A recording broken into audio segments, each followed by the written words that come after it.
Hi, good morning.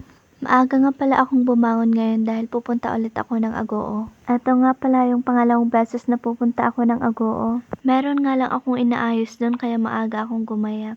Hindi naman sa excited pero 4 AM talaga akong bumangon dyan para mag-prepare. Nagpasundo na nga ako sa pinsan ko ng maaga at nag-yes naman siya agad nung sinabi ko yun. Best pinsan yarn. Kung iintayin ko pa kasi yung biyahe ay baka malate na ako sa pupuntahan ko. Hanggang sa taon nga lang sana ako magpapahatid kaso hinatid pa nga niya ako sa San Juan. Sumakay na nga lang ako ng jeep papuntang Urigas. Kaso lumagpas na pala ako dun. Bumaba na nga lang ako ng jeep at kakoy dito na lang ako mag-aantay ng bus. Dadaan din naman kasi yun dito. Umakyat na nga ako dito sa overpass dahil sa kabila ako mag-aantay ng bus. Ito nga pala yung view pag andito ka na sa taas. Maganda sana tumambay muna dito kaso may oras akong kailangang abutin.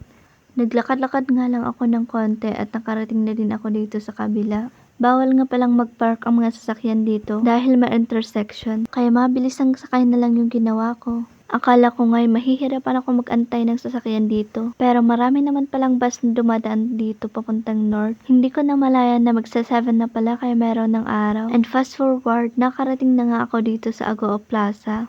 Ang kagandahan nga ngayon ay meron ng Google Maps dahil nakakabiyahe na ako mag-isa. Unlike noon na takot talaga ako magbiyahe mag-isa. Feeling ko kasi parang maliligaw ako eh. Napaaga nga akong dumating dito sa Agoo kaya kako ay maglibot-libot muna ako dito. Para naman maging familiar sa place na to. Pagdating ko nga dito ay marang nagsusumba. Mga young mothers siguro to.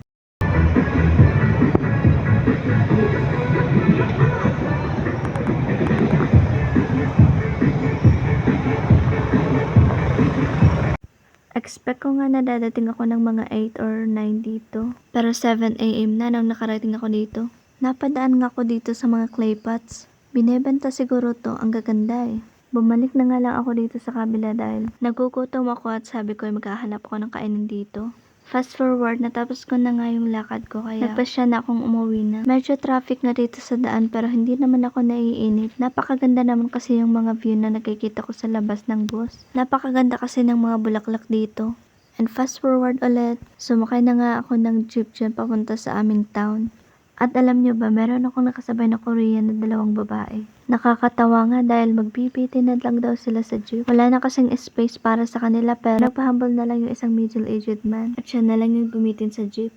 Nakarating na nga ako dito sa public market ng San Gabriel. Haggard na nga ako tignan dyan dahil sa init ng panahon. Nag-ikot-ikot nga lang ako dyan at sabi ko ay bibili ako ng tinapay. Sa dami nga ng tinapay dyan ay hindi ko alam yung pipiliin ko. At sa huli ay hope yan na lang yung pinili ko.